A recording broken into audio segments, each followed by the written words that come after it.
എല്ലാവർക്കും നമസ്കാരം. മറുനാടൻ പ്രേക്ഷകർക്ക് സ്വാഗതം. ആരിഫ് ഹുസൈൻ തെരുവത്താണ് കൂടെയുള്ളത്. ആരിഫ്, നമസ്കാരം. യെസ്, നമസ്കാരം. കുറച്ചധികം ദിവസമായി ആരിഫിനെ കണ്ടിട്ട്.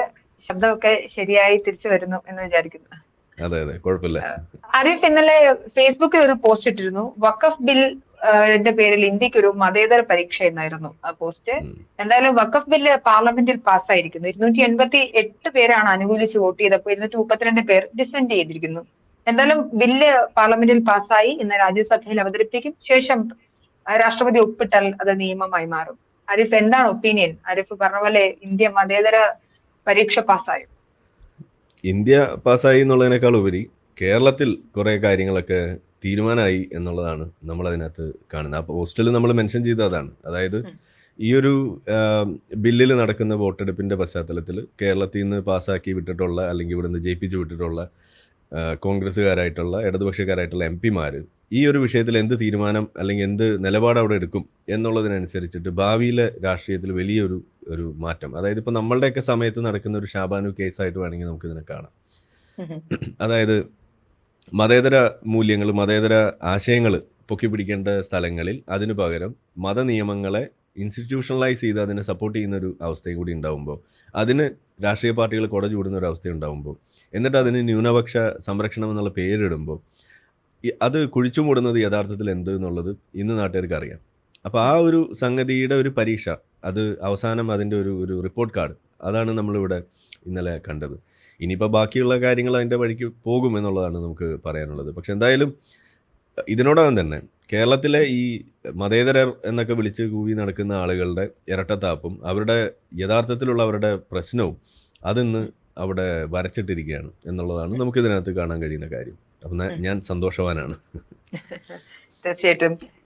മുനമ്പം പ്രദേശത്തെ MP-യാണ് ഹൈബി ഈഡൻ. ഹൈബി ഈഡന് അറിയാത്തൊരു വിഷയമല്ല ഇതിൽ എന്ത് നിലപാടെടുക്കണം എന്നുള്ളത്. ഹൈബി ഈഡൻ പക്ഷെ വളരെ കൃത്യമായി പാർലമെന്റിൽ സംസാരിച്ചപ്പോൾ പൂർണ്ണമായും ബില്ലിനെ എതിർക്കുകയും മുനമ്പത്തെ പ്രശ്നം എനിക്ക് എന്താണെന്ന് അറിയുകയും ചെയ്യാമെന്ന് പറയുന്നുണ്ട്.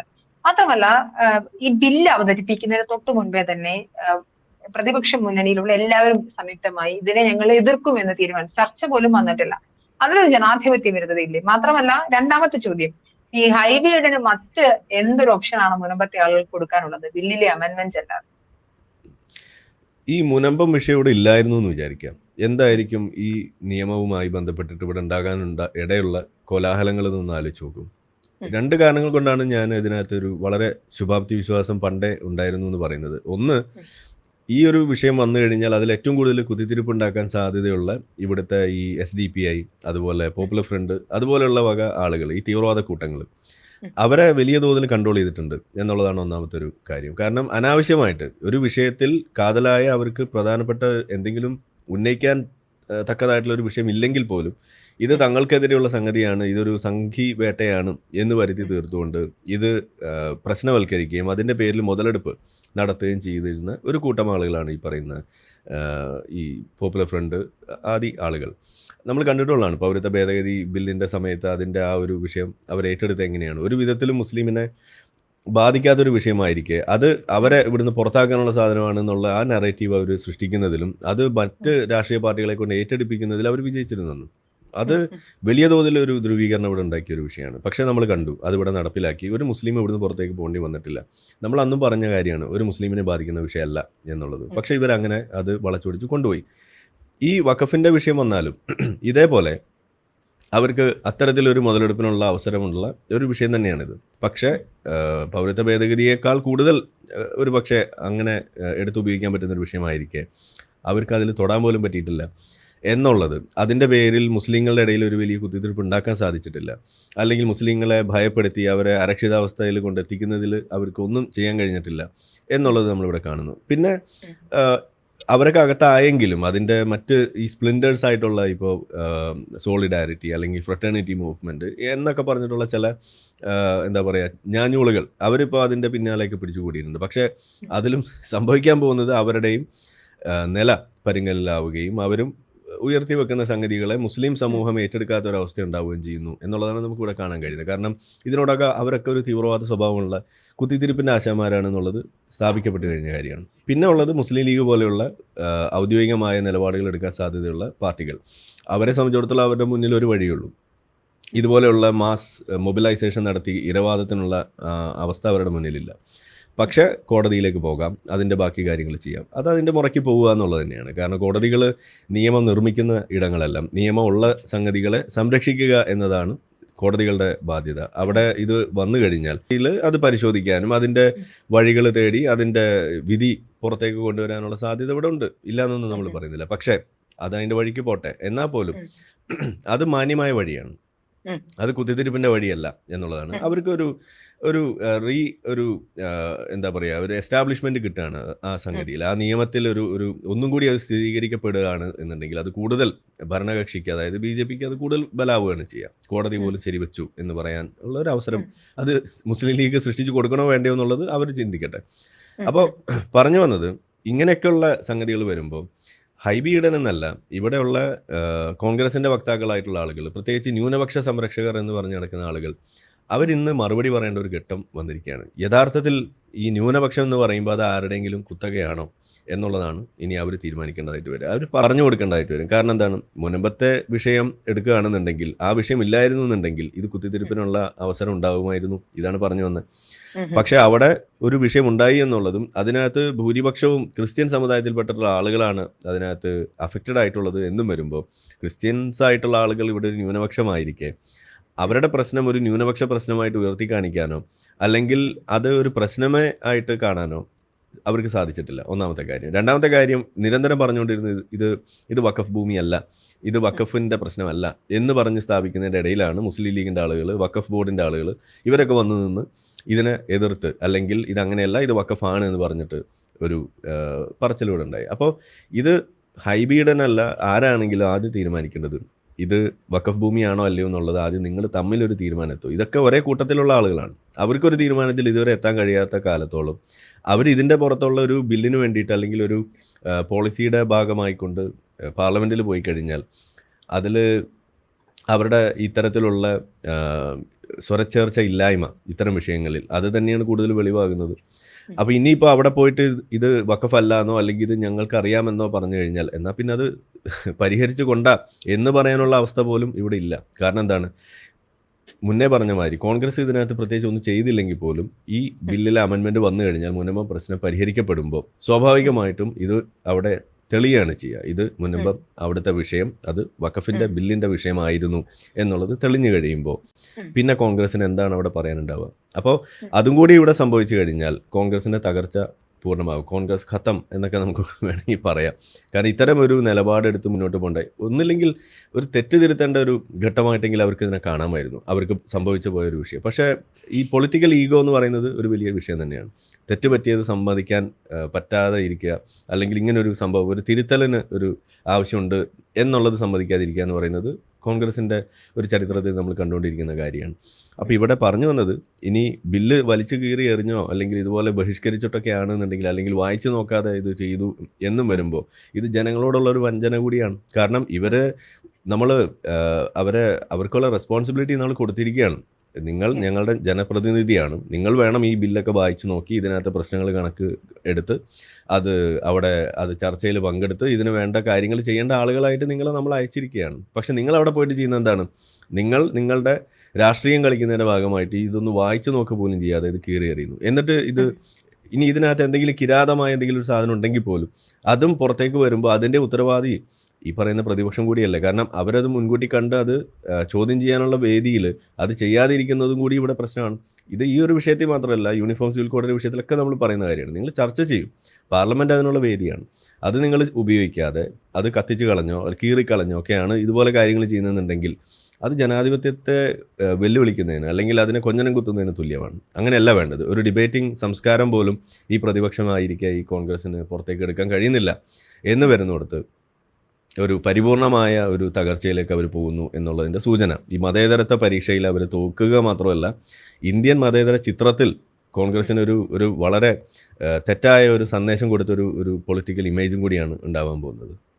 തീർച്ചയായിട്ടും ആരിഫ്, അത് പൂർണ്ണമായ അർത്ഥത്തിൽ ശരിയാകുന്നു. മാത്രമല്ല, കേരളത്തിന്റെ ഒരു കോണ്ടെക്സ്റ്റിലേക്ക് വരുമ്പോൾ നമ്മൾ സംസാരിക്കുന്ന ഒരു ഇന്ത്യൻ പശ്ചാത്തലത്തിൽ നിന്ന് കേരളത്തിന്റെ പശ്ചാത്തലത്തിൽ വരുന്ന സമയത്ത് ഇതിനെതിരെ നമ്മുടെ നിയമസഭയിൽ പ്രമേയം പാസ്സാവുന്നു. അത് ഐക്യകണ്ഠേനയാണ് പാസ്സാവുന്നത്. നമുക്കറിയാവുന്ന ഒരു കാര്യമുണ്ട്, ഈ വഖഫ് എന്ന് പറയുന്നത് ഏതെങ്കിലും ഒരു മതത്തെ മാത്രം ബാധിക്കുന്ന ഒന്നല്ല.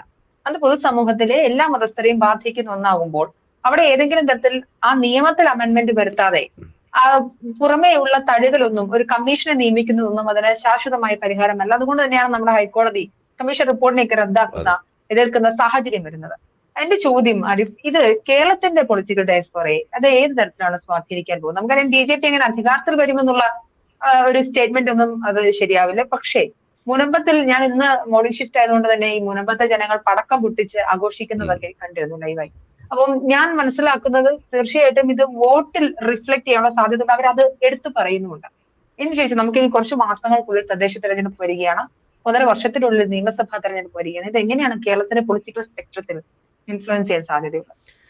പൊളിറ്റിക്കൽ സ്പെക്ട്രത്തിൽ ഉണ്ടാവാൻ പോകുന്ന മാറ്റം എന്ന് പറഞ്ഞു കഴിഞ്ഞാൽ ഒരു തവണ കൂടി ഇടതുപക്ഷം ഇവിടെ ഭരിക്കും എന്നുള്ളതാണ്. അതാണ് ഇനി ഇവിടെ കേരളത്തിൽ ഉണ്ടാവാൻ പോകുന്ന കാര്യം. അതാണ് കോൺഗ്രസിന് തിരിച്ചുവരവ് അവർ തന്നെ കൂടുതൽ ബുദ്ധിമുട്ടിലാക്കിയിരിക്കുകയാണ്. അതാണ് ഇതിൽ ഒന്നാമത്തെ കാര്യം. പിന്നെ ഇത് ഒരു ത്രികോണ മത്സരമായിട്ട് ഇവിടെ മാറും. അതാണ് ഇനി അടുത്തൊരു മാറ്റം എന്ന് പറയുന്നത്. അതായത് BJP വലിയ തോതിൽ ചിത്രത്തിൽ ഇല്ലാത്തൊരു സംസ്ഥാനമാണ് ഈ നിയമസഭാ ഇലക്ഷൻ ആയാലും ലോക്സഭ ഇലക്ഷൻ ആയാലും. പക്ഷേ ഇനി ഇവിടുന്ന് അങ്ങോട്ട് അങ്ങനെ ആയിരിക്കില്ല കഥ. ഇവിടെ ഒരു മൂന്നാമത്തെ ഒരു മുന്നണി കൂടി ഇവിടെ വരും. അവരും കൂടി ഇതിനകത്ത് മത്സരത്തിൽ ഒരു കാതലായ പങ്ക് അവർക്ക് ഉണ്ടാകുന്ന തരത്തിലേക്ക് ഈ ഇലക്ഷൻ ഭൂമിക മാറുന്നതിൽ ഇതെല്ലാം വഴിവെക്കുകയാണ്. അതാണ് ഇവിടെ സംഭവിക്കാൻ പോകുന്നത്. പക്ഷേ അതിൽ ആദ്യ പടി എന്ന് പറയുന്നത് കോൺഗ്രസിൻ്റെ പിന്നോട്ടുള്ള പോക്കാണ്, അല്ലെങ്കിൽ അവരുടെ താഴ്ചകളാണ്. ആ താഴ്ചയിലേക്കുള്ള ഓരോ ആണിയായിട്ട് ഇതെല്ലാം മാറുകയാണ്.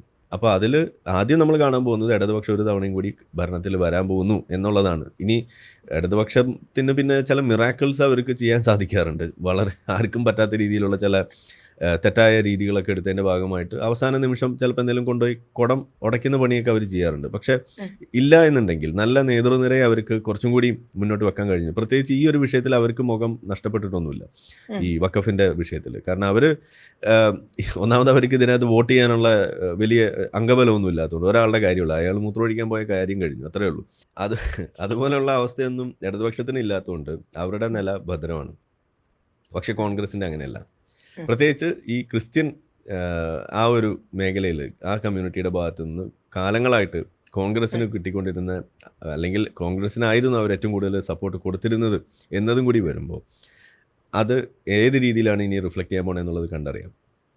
അത് ഓൾറെഡി നമുക്കിവിടെ അവർ തന്നെ പറഞ്ഞു തുടങ്ങി. വോട്ട് ഞങ്ങൾ മാറ്റി കുത്തും എന്നുള്ള രീതിയിൽ അവർ പറഞ്ഞു തുടങ്ങി. ഹൈബീഡനെ വെല്ലുവിളിക്കുന്നു. ഇതെല്ലാം അവിടെ കാണുമ്പോൾ ഇനി എന്തായിരിക്കും എന്നുള്ളത് നമ്മൾ കൂടുതൽ ആലോചിക്കാനൊന്നുമില്ല. ഇത് വളരെ പ്രെഡിക്റ്റബിൾ ആണെന്നുള്ളതാണ് നമുക്ക് പറയാനുള്ളത്. അവസാനമായിട്ടൊരു ചോദ്യം കൂടി, ഇത് മുസ്ലിങ്ങൾക്കെതിരെയുള്ള ഒരു അറ്റാക്കാണ്, ഞങ്ങളുടെ വ്യക്തി നിയമങ്ങൾക്കെതിരെയാണ്. ഇതിപ്പോ എന്ത് പ്രശ്നം വന്നാലും ഈ രീതിയിലുള്ള ഒരു അപ്രോച്ചാണ് ഇവരെടുക്കുന്നത്. അതിപ്പോ നമുക്ക് ഇപ്പൊ മുത്തലാഖ് നിരോധന നിയമം വരുന്നു. ആ സമയത്ത് സത്യത്തിൽ അതൊരു പരിഷ്കരിക്കുന്ന ഒരു സ്വഭാവമുള്ള ഒരു നിയമമായിരുന്നു. ആ സമയത്തും ഇതിനെ എതിർക്കുന്ന ഒരു സാഹചര്യം വരുന്നു. തൊട്ടടുത്ത് നമ്മൾ പറഞ്ഞ CAA പ്രക്ഷോഭം വലിയ രീതിയിൽ അതിന്റെ രീതി തന്നെ മാറുന്നു, അല്ലെങ്കിൽ ഹൈജാക്ക് ചെയ്യുന്നു, അതിനെ മറ്റൊരു രീതിയിൽ തന്നെ വെപ്പണൈസ് ചെയ്യുന്നു. ഇവിടെ വരുന്ന സമയത്തും ഇതിനും മുസ്ലിങ്ങളെ ഇത് ബാധിക്കും എന്ന് പറഞ്ഞുകൊണ്ട് ആളുകളുടെ വൈകാരികമായി ഇതിനെ അഡ്രസ് ചെയ്യുന്ന ഒരു രീതിയിലേക്ക് കോൺഗ്രസ് അധപതിക്കുന്നതായി നമുക്ക് പ്രസംഗങ്ങളിലുടനീളം കണ്ടു. ഓവൈസി ബില്ല് കീറി എറിഞ്ഞത് ഉൾപ്പെടെയുള്ള അതിവൈകാരിക നിമിഷങ്ങൾ അവിടെ ഉണ്ടാക്കുന്നുണ്ട്. അപ്പൊ ഇതെങ്ങനെയാണ് ഈ ആളുകൾ സ്വീകരിക്കാൻ ഒരു കാര്യം കൂടി ഇല്ലേ ആരിഫ്? അതായത് അവർക്കൂടി മനസ്സിലാവണ്ടേ ഇത് അങ്ങനെയല്ല എന്നുള്ളത്. ഈ ചോദ്യം വഖഫ് വിഷയവുമായി ബന്ധപ്പെട്ട് മുനമ്പത്ത് നടന്ന ഒരു ചർച്ചയിൽ നേരിട്ട് കോൺഗ്രസ്സുകാരോട് നമ്മൾ ചോദിച്ചിട്ടുള്ളതാണ്. അതായത് അവിടെ ഇരുന്ന ചർച്ചയിൽ പുള്ളി പറയുന്നത്, ആളുടെ പേര് ഞാൻ മറന്നുപോയി, അവിടുത്തെ ഒരു ലോക്കൽ നേതാവാണ്. ആള് പറയുന്നത് ഇത് വർഗീയവൽക്കരിക്കുന്നു എന്നാണ് ഇവർ പറയുന്ന ആരോപണം. സത്യത്തിൽ ഇത് ആരാണ് വർഗീയവൽക്കരിക്കുന്നത്? മുനമ്പത്തെ ആളുകൾ അവരിത് പറയുന്ന സമയത്ത് അവർ വർഗീയവൽക്കരിച്ചിട്ടൊന്നുമില്ല. ഇത് അവരുടെ കിടപ്പാടത്തിൻ്റെ പ്രശ്നമാണ്, ഒരു സിവിൽ റൈറ്റ് ഇഷ്യൂ ആയിട്ടാണ് അവരവിടെ കാണുന്നത്. അതിനകത്ത് വഖഫ് നിയമത്തിലുള്ള പ്രശ്നം അവരെ ബാധിച്ചതാണ് അവരുടെ പ്രശ്നമായിട്ട് അവർ ഉയർത്തി കാണിക്കുന്നത്. അല്ലാതെ മുസ്ലിങ്ങൾ എന്തോ ഇവർക്കെതിരെ ചെയ്തു എന്നൊന്നും അവരെവിടെയും പറഞ്ഞിട്ടൊന്നുമില്ല. പക്ഷേ ഈ കോൺഗ്രസിൻ്റെ ആളുകളും അതുപോലെ തന്നെ അതിൽ പെട്ടിട്ടുള്ള UDFൽ പെട്ടിട്ടുള്ള ഈ മുസ്ലിം ലീഗിൻ്റെ ആളുകൾ വന്നിട്ട് എന്താ ചെയ്തത്? മുസ്ലിം ലീഗ് ആദ്യം വന്ന് പറഞ്ഞത് നിങ്ങൾ ഇവിടുന്ന് ഇറങ്ങിപ്പോകേണ്ടി വരില്ല, ഞങ്ങൾ നിങ്ങളെ അതിന് അനുവദിക്കില്ല എന്നൊക്കെ പറഞ്ഞു. അപ്പോൾ നമ്മളിവിടെ ആലോചിച്ചു പോവാണ്, ഇത് ഒരാളുടെ കിടപ്പാടം നഷ്ടപ്പെടാതിരിക്കണം എന്ന് പറയാൻ, അല്ലെങ്കിൽ പെടില്ല എന്ന് പറയാൻ, അത് മുസ്ലിങ്ങളുടെ ഔദാര്യത്തിൻ്റെ ആവശ്യം എന്താ, അല്ലെങ്കിൽ മുസ്ലിം ലീഗിൻ്റെ ഔദാര്യത്തിൻ്റെ ആവശ്യം എന്താ ഉള്ളത്? ഏതൊരു വ്യക്തിക്കും ഇവിടെ സിവിൽ റൈറ്റ് ഉള്ളപ്പോൾ അത് സിവിൽ റൈറ്റാണ്, അത് മുസ്ലിങ്ങൾ കൊടുത്ത റൈറ്റ് ഒന്നുമല്ല. അപ്പൊ പിന്നെ അങ്ങനെ ഒരു സംഗതി ഇവിടെ ഉണ്ടായിരിക്കെ അതിനെതിരെ ഫൈറ്റ് ചെയ്യുന്ന ആളുകൾ അടുത്ത് വന്നിട്ട് ആ വിഷയത്തിൽ അവർക്ക് കൊടുക്കാനുള്ള മറുപടി നിങ്ങൾ ഇവിടുന്ന് ഇറങ്ങിപ്പോകില്ല, ഞങ്ങൾ ഗ്യാരണ്ടി എന്ന് പറയുന്ന ഒരു അവസ്ഥ വരുമ്പോൾ മുസ്ലിം ലീഗ് ഇതിനകത്ത് അങ്ങനെ പറയേണ്ട ആവശ്യം എന്താ ഉള്ളത്? അപ്പോൾ ഇത് അവർക്ക് തന്നെ തോന്നുകയാണ്, ഈ പൂട നമ്മളെ തലയിലാണോ എന്നുള്ള തോന്നൽ അവർക്ക് തന്നെ വരികയാണ്, ഞങ്ങളുടെ നിയമത്തിൻ്റെ എന്തോ ഒരു പ്രശ്നം. അപ്പോൾ ഒന്നത്. രണ്ടാമത്തത്, ഇവിടെ വന്നിട്ട് ഈ കോൺഗ്രസിൻ്റെ മറ്റു ആളുകൾ വന്നിട്ട് പറയുന്നത് എന്താണ്, ഇത് ഇത് ഒരു വലിയ പ്രശ്നമാക്കി മാറ്റുന്നു, ഇത് നിങ്ങൾ മുസ്ലിങ്ങളുടെ സ്വത്ത് കവരാൻ വേണ്ടിയിട്ടുള്ള വിഷയമായി മാറ്റുന്നു എന്ന് പറഞ്ഞ് മാറ്റുകയാണ്. ഇത് മുസ്ലിങ്ങളുടെ വിഷയമാക്കി ചുരുക്കുന്നത് ആരാണ്? സത്യത്തിൽ ഈ പറയുന്ന കോൺഗ്രസ് ആണ്. അവിടെയാണ് ഈ OICയും അതുപോലെ മറ്റുള്ള ആളുകളും കൂടി കടന്നു വരുന്നത്. അതിൽ നമ്മുടെ ഇടതുപക്ഷവും വരുന്നു. അപ്പോൾ ഇത് ഒരു സിവിൽ റൈറ്റ്, പ്രോപ്പർട്ടി റൈറ്റ് എന്നുള്ള രീതിയിൽ കണ്ട് അതിലെ മറ്റൊരു മതത്തിലെ ഇൻസ്റ്റിറ്റ്യൂഷണലൈസ് ചെയ്യപ്പെട്ടുള്ള നിയമത്തിൻ്റെ ചില വശങ്ങൾ അവരെയും ബാധിക്കുന്ന ഒരു അവസ്ഥയായതുകൊണ്ട് അതിനെയാണ് പരിഹരിക്കാൻ വേണ്ടി ഇത് ശ്രമിക്കുന്നത് എന്ന് ക്ലിയറായിട്ട് പറഞ്ഞു കൊടുക്കാൻ പറ്റുന്ന ഒരു സ്ഥാനത്ത് ഇത് മുസ്ലിങ്ങളുടെ സ്വത്ത് കവരാൻ വേണ്ടിയിട്ടുള്ളൊരു സംഭവമാണ് എന്ന് പറഞ്ഞ് ഇതിനെ തിരിച്ചു വെച്ചുകൊണ്ട് ഇതിൽ ആദ്യം വർഗീയത അതിൻ്റെ കാർഡ് ഇറക്കിയത് അത് ഇവിടുത്തെ ഈ പറയുന്ന കോൺഗ്രസും ഇടതുപക്ഷവും തന്നെയാണ്. അപ്പോൾ പിന്നെ ബാക്കിയുള്ള ആളുകൾ എന്നിട്ട് അതിൻ്റെ തലയിലേക്ക് ഇട്ട് കൊടുക്കുകയാണ് ചെയ്യുന്നത്. ഇതാണ് ഇവിടെ സംഭവിച്ചുകൊണ്ടിരിക്കുന്നത്. അപ്പോൾ നമ്മൾ ആലോചിക്കുന്നത് ഈ വർഗീയത കാർഡ്, ഇരവാദം കാർഡ്, ഇതെല്ലാം കാർഡുകളായിട്ട് ഇറക്കിക്കൊണ്ട് വിഷയത്തിൽ നിന്നും ശ്രദ്ധ തിരിച്ചുവിടാനും ആ യഥാർത്ഥ വിഷയത്തെ വഴി തെറ്റിച്ചു വിടാനും ഒക്കെയുള്ള ശ്രമം ആരാ നടത്തുന്നത്? ഇതാണ് നമ്മൾ ചിന്തിച്ചു പോകുന്നത്. ഇത് അവരോട് നമ്മൾ നേരിട്ട് ചോദിക്കുകയും ചെയ്തതാണ്. അപ്പോൾ അവർക്ക് അതിനകത്ത് മിണ്ടാനില്ല, ഉത്തരം പറയാനില്ല എന്നുള്ളതാണ് നമ്മൾ കാണുന്നത്. പിന്നെ നമ്മൾ ചോദിച്ചു, ഇത് വഖഫിൻ്റെ പ്രശ്നമല്ല എന്നുണ്ടെങ്കിൽ പിന്നെ എന്തിനാണ് ഇവരിവിടെ ഇരിക്കുന്നത്? എന്നാൽ പിന്നെ അവർക്ക് ആ റൈറ്റ്സ് അങ്ങ് കൊടുത്തൂടെ? എന്തിനാണ് അത് കൊടുക്കാതിരിക്കുന്നത്? അപ്പോൾ അവിടെ എന്തോ ഒരു കുഴപ്പമുണ്ടെന്ന് നിങ്ങളും പറയുന്നു. എന്താണ് ആ കുഴപ്പമെന്ന് നിങ്ങൾക്ക് പറയാനും കഴിയുന്നില്ല. ആ കുഴപ്പത്തിൻ്റെ പേര് നമ്മളതാണെന്ന് പറയുമ്പോൾ അതല്ല എന്ന് നിങ്ങൾ പറയുന്നു. ഇതെങ്ങനെ ശരിയാവുക? അല്ലെങ്കിൽ നിങ്ങൾ പറയുക എന്താണ് ഇതിൻ്റെ കുഴപ്പം? ഈ പറയുന്ന അമെൻമെൻറ്റ് വന്നാൽ ഇത് പരിഹരിക്കപ്പെടാനുള്ള സാധ്യത നമ്മൾ കാണുന്നു, നിങ്ങൾ എന്തുകൊണ്ട് അത് കാണുന്നില്ല എന്ന് ചോദിക്കുമ്പോൾ ഇതിനൊന്നും അവർക്ക് ഉത്തരവില്ല എന്നുള്ളതാണ് നമുക്ക് കാണാൻ സാധിക്കുന്നത്. അപ്പോൾ ഏതായാലും കോൺഗ്രസ്സിന് ഈ മുനമ്പം വിഷയം ഇല്ലായിരുന്നു എന്നുണ്ടെങ്കിൽ ഇത് വലിയൊരു ആയുധമായിട്ട് എടുക്കാൻ പറ്റുന്ന ഒരു സാധനമായിരുന്നു. പക്ഷേ മുനമ്പം വിഷയം അവരുടെ മുന്നിൽ ഒരു വലിയ തടസ്സമായി മാറി. എനിക്ക് തോന്നുന്നു പാർലമെൻറ്റിലടക്കം പരാമർശിക്കപ്പെട്ട ഒരു പ്രധാനപ്പെട്ട വിഷയമായിട്ട് ഈ മുനമ്പം വിഷയം മാറുകയും ചെയ്യുമ്പോൾ ഇത് എത്രത്തോളം ഇത് ഒരു വലിയൊരു എന്താ പറയുക, ഈ യഥാർത്ഥത്തിൽ ഇവിടെ നടക്കേണ്ടിയിരുന്ന ഈ ഒരു അമെൻമെൻറ്റിന് വളരെയധികം സഹായകമായി മാറിയത് എങ്ങനെയെന്നുള്ളത് നമ്മൾ ഓർത്തെടുക്കുമ്പോൾ ആ ഒരു നിലയ്ക്ക് മുനമ്പം നിവാസികൾ ഈ ഒരു സമരത്തിൽ ഉറച്ചു നിന്നതിനോടും അതിനുവേണ്ടി മുന്നോട്ട് വന്നതിനോടും നമ്മൾ ഐക്യദാർഢ്യം പ്രഖ്യാപിക്കുക മാത്രമല്ല അവരോട് അതിൻ്റെ ഒരു നന്ദി അറിയിക്കുകയാണ്. കാരണം ഇന്ത്യയെ രക്ഷിക്കുകയാണ് ഇവർ ചെയ്തിരിക്കുന്നത്. സത്യം പറഞ്ഞാൽ അവരുടെ ജീവിതം കൊണ്ടും അവരുടെ പ്രശ്നങ്ങൾ ഉയർത്തി കാണിച്ചതിൻ്റെ പേരിലും. കാരണം ഇത് ഭാവി തലമുറയ്ക്കും കൂടി ഗുണമാകുന്നൊരു സംഗതിയായിട്ടാണ് മാറുക. കാരണം ഇത് ഒരു മതത്തിൻ്റെ, ഇത് പറയുമ്പോൾ ഉടനെ വരും ദേവസ്വം ബോർഡില്ലേ അവിടെ എങ്ങനെ ഉണ്ടോ എന്നൊക്കെ ചോദിച്ചിട്ട് നമ്മളപ്പോഴും പറയുന്നതാണ്, ഒരു സ്ഥലം ചൂണ്ടിക്കാണിച്ചിട്ട് ഇത് ദേവസ്വം ബോർഡിൻ്റെ ആണെന്ന് പറയാനുള്ള അധികാരം വഖഫ് ബോർഡിന് ഉള്ളതുപോലെ ദേവസ്വം ബോർഡിനില്ല. അതല്ല എന്നുണ്ടെങ്കിൽ ഇനി ഒരു ഒരു പ്രശ്നം ഉണ്ടായാൽ അതിൽ പരിഹാരം കാണാൻ വേണ്ടിയിട്ട് ദേവസ്വം ബോർഡിൻ്റെ ട്രൈബ്യൂണൽ കാത്തുകെട്ടി കിടക്കേണ്ട ഒരു അവസ്ഥ, അത് വഖഫ് ബോർഡിൻ്റെ ട്രൈബ്യൂണൽ കാത്തുകെട്ടി കിടക്കേണ്ട അവസ്ഥ പോലെ ഒരു അവസ്ഥ ദേവസ്വം ബോർഡിലില്ല. ഇതിൻ്റെ അന്തിമ വിധി അവർ ട്രൈബ്യൂണൽ, വഖഫിൻ്റെ ട്രൈബ്യൂണൽ പറഞ്ഞു കഴിഞ്ഞാൽ അതാണ് അന്തിമം. ഇതാണ് കോടതി പോലും പറയുന്നത്. ഈ അടുത്തും നമ്മൾ കണ്ടതാണ് കോടതി അത് പറഞ്ഞുകൊണ്ട് കേസ് തള്ളുന്നത്. അപ്പോൾ ഇതൊക്കെയാണ് ഇതിൻ്റെ വാസ്തവം എന്നിരിക്കെ അവിടെ പിന്നെ അനാവശ്യമായിട്ട് ദേവസ്വം ബോർഡിനെ കൂട്ടിക്കെട്ടി അല്ലെങ്കിൽ മറ്റേതെങ്കിലും മതസ്ഥാപനങ്ങളെ കൂട്ടിക്കെട്ടിയിട്ടൊക്കെ ഇതിനെ എന്താ പറയുക ന്യായീകരിക്കാൻ വേണ്ടി വന്നാൽ ഇത് ശരിയാവില്ല എന്നുള്ളതാണ് നമ്മൾ പറയുന്നത്. ഇതൊന്നും തിരിച്ചറിയാതെയാണ് ഈ കോൺഗ്രസിൻ്റെ ആളുകൾ ഇത്തരം വാദങ്ങളൊക്കെ ഉയർത്തി ഇത്ര നാൾ പിടിച്ചത്. പക്ഷെ ഇനി അത് നടക്കില്ല. അതാണ്. തീർച്ചയായിട്ടും വളരെ വ്യക്തമാണ് ആരിഫ് ഹുസൈൻ തെരുവത്ത്. അതായത് നമുക്ക് ഒരു നാട്ടിലൊരു നിയമം വേണം, പക്ഷെ ആ നിയമം ഇന്ത്യൻ ഭരണഘടനയ്ക്കും ഇന്ത്യൻ നീതിന്യായ വ്യവസ്ഥയ്ക്കും കീഴെയായിരിക്കണം എന്നുള്ളതാണ്. അതിന് മുകളിലേക്ക് ഇപ്പോ സ്വർണം കായ്ക്കുന്ന മരമാണെങ്കിലും വെട്ടണമെന്നാണ് നാട്ടുചൊല്ല്. അതുപോലെ തന്നെയാണ് ഈ വിഷയത്തിലും സംഭവിച്ചിരിക്കുന്നത്. അതിന് മുകളിൽ ഒന്നും വേണ്ട, അതിന് താഴെ മതിയെല്ലാം. അത് കേവലം മുസ്ലിങ്ങളുടെ ജീവിതത്തിലേക്ക് കടന്നു കയറും, സ്വത്ത് കണ്ടുകെട്ടുമെന്നൊക്കെയുള്ള ചപ്പടാച്ചി വാദങ്ങൾക്കൊക്കെ ഇനി പ്രസക്തിയില്ല. കോൺഗ്രസ് എന്തായാലും അതിന് മറുപടി പറയണം. ഞാൻ എന്തായാലും പൂർണ്ണമായി ഹാപ്പിയാണ്. വഖഫ് ബില്ലിനെ അതിന് അമെന്റ്മെന്റ് വേണമെന്ന്, വഖഫ് നിയമത്തിന് അമെന്റ്മെന്റ് വേണമെന്ന് ആഗ്രഹിക്കുന്ന ഒരാളാണ് ഞാനും. മുസ്ലിങ്ങളായിട്ടുള്ള ആളുകൾ ഇതിന്റെ അവിടെ ബില്ല് അവതരണം നടക്കുകയൊക്കെ ചെയ്യുന്ന സമയത്ത് അവിടെ മോദിക്ക് അനുകൂലമായിട്ട് വന്ന് പ്രക്ഷോഭം അല്ലെങ്കിൽ അതിന്റെ സപ്പോർട്ട് കൊടുത്തു എന്നൊക്കെ പറഞ്ഞിട്ടുള്ള വാർത്തയും കണ്ടിരുന്നു. കുറെ മുസ്ലിങ്ങളായിട്ടുള്ള ആളുകൾ പ്ലക്കാർഡൊക്കെ വെച്ച് അവിടെ വന്നു. തീർച്ചയായിട്ടും, അതായത് ഈ മുസ്ലിങ്ങൾക്ക് കൂടിയാണ് ഇതിന്റെ ബെനിഫിറ്റ് കിട്ടുന്നത് എന്നുള്ള കാര്യങ്ങൾ. അതായത് വഖഫ് ബില്ല് ഇത് എതിർക്കുന്ന ആളുകൾക്കും കൂടി ഇതിന്റെ ഗുണമുണ്ട്. അതാണ് ഈ പറഞ്ഞത്. അതായത് തീർച്ചയായും. ഈ വഖഫ് നിയമത്തിന്റെ പ്രശ്നത്തിൽ പെട്ടിട്ടുള്ളത് മറ്റു മതക്കാർ മാത്രമല്ല. ഇപ്പൊ മുൻപത്തെ പറയുമ്പോൾ അത് ക്രിസ്ത്യൻ സമൂഹമാണ് അവിടെ വരുന്നതെന്നുണ്ടെങ്കിൽ ഉം, മുസ്ലിങ്ങളും ഇതിന്റെ വലിയൊരു ഇരകളാണ് ഈ ഉം, വിഷയത്തിന്റെ പേരിൽ. അതായത് പള്ളികൾ അവിടെ മതിൽ കെട്ടി കൊണ്ടുപോകുന്നു, അല്ലെങ്കിൽ അവർ കൊണ്ടുവന്ന് കുഴിയെടുക്കുന്നു എന്നൊക്കെ പറഞ്ഞിട്ട് എത്രമാത്രം കേസുകളാണ് മുസ്ലിം കുടുംബങ്ങൾ, മുസ്ലിം വ്യക്തികൾ ഇതുപോലെ കേസുമായിട്ട് വന്ന് അവരുടെ നടക്കുന്നത് പിന്തുണച്ച വഖഫ് ബോർഡിനെതിരെ. അവകാശങ്ങൾ അതെ, റദ്ദാക്കപ്പെടുന്നത്. യെസ്, അങ്ങനെയുള്ള പല വിഷയങ്ങളുണ്ട്. ഇപ്പോൾ ഈ ഏറ്റവും ഒടുവിൽ കോഴിക്കോട് തന്നെ നമ്മൾ കണ്ടു, സ്ഥാപനങ്ങൾ നടത്തിക്കൊണ്ടിരുന്ന ആളുകൾ പെട്ടെന്നൊരു ദിവസം ഒഴിയണമെന്ന് പറയുകയാണ്, അവരുടെ സ്ഥാപനം വഖഫ് ചെയ്തു, ഇനി എന്ത് ചെയ്യും ഉം, എന്നൊക്കെ ഉം, പറയുന്ന അവസ്ഥയിലേക്ക് വരുമ്പോൾ ഇതെല്ലാം ഒരു നിയമപരമായിട്ട് കൊണ്ടു നടക്കേണ്ട കാര്യമാണ്. പക്ഷേ ഉം. അതിലൊരു പൊതു സിവിൽ നിയമം ഉണ്ടായിരിക്കെ അതിനെ മറികടന്നുകൊണ്ട് അതിൻ്റെ മുകളിലേക്ക് മതനിയമത്തെ കയറ്റിവെച്ച് ഇത് വൺസ് എ വഖഫ് ഓൾവേസ് എ വഖഫ് എന്നൊക്കെ പറയുന്ന രീതിയിലേക്കൊക്കെ ചില അശ്ലീലം കൂടി ചേർത്ത് വെച്ച് കഴിയുമ്പോൾ ഇത് വലിയ പ്രശ്നമായിട്ട് മാറുകയാണ്. ഇത് മറ്റു മതക്കാർക്കും കൂടി ഇത് മതപരമായിട്ട് എല്ലാ കാര്യങ്ങളെയും കാണണമെന്നൊരു പ്രചോദനം അല്ലെങ്കിൽ ഒരു ആഹ്വാനം കൂടിയാണ് അത് കൊടുക്കുന്നത്. തീർച്ചയായിട്ടും, തീർച്ചയായിട്ടും. ആരിഫ്, വളരെ വ്യക്തമാണ്. എന്തായാലും വഖഫ് നിയമം പാർലമെന്റിൽ പാസ്സാക്കിയിരിക്കുന്നു. രാജ്യസഭയിൽ തീർച്ചയായും പാസ്സാകും. രാഷ്ട്രപതി എന്തായാലും ഒപ്പുവയ്ക്കും, നിയമമാകും. നിയമമാകട്ടെ. നിങ്ങൾക്ക് ജനാധിപത്യത്തിന്റെ സാങ്കേതിക വശങ്ങളൊക്കെ ഉപയോഗിച്ച് കോടതിയിലൊക്കെ അതിനെ ചലഞ്ച് ചെയ്യാം. അതിന് യാതൊരുവിധ എതിർപ്പും ആരും പറയുന്നില്ല. പക്ഷെ ആളുകളെ തെറ്റിദ്ധരിപ്പിക്കുന്ന രാഷ്ട്രീയ നിലപാടുകൾ ഉണ്ടാവരുത് എന്ന് മാത്രം. ഒരുപാട് യെസ്. നന്ദി ആരിഫ് ഹുസൈൻ സംസാരിച്ചു. Thank okay, you so much. Thank you. Thank you.